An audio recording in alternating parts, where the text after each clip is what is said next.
আজকে আপনাদের দেখাবো বাংলাদেশের সর্ববৃহৎ লিচুর হাট অর্থাৎ লিচুর বাজার। এখানে প্রতিদিন সকালে লিচু বিক্রয় হয়।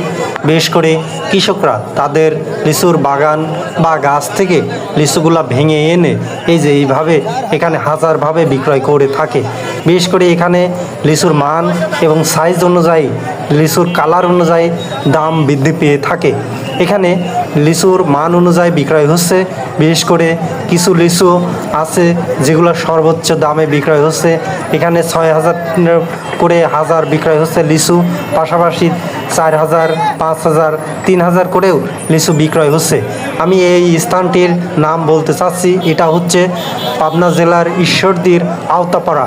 সেটা বাংলাদেশের বৃহত্তম একটি লিচুর হাট। এই অঞ্চলের প্রধানত শস্য হচ্ছে লিচু। আমাদের অঞ্চলের এই কৃষকরা তারা লিচু ভেঙে এনে এই হাটে বিক্রয় করে থাকে। এখানে দূর দূরান্ত থেকে ব্যাপারীরা রাতে বা তার আগে বা অনেকেই সকাল করে চলে আসে, এসে অবস্থান করে হাটে।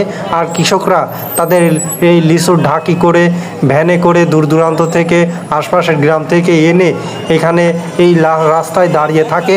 আর ব্যাপারীরা এসে দামাদামি করে মাল ক্রয় করে থাকে। এভাবেই আওতাপাড়া প্রতিদিন এখন লিচুর মৌসুম চলছে আর বেচা বিক্রয় হয়ে থাকছে। এভাবেই লিচুর এখন দাম খুবই ভালো।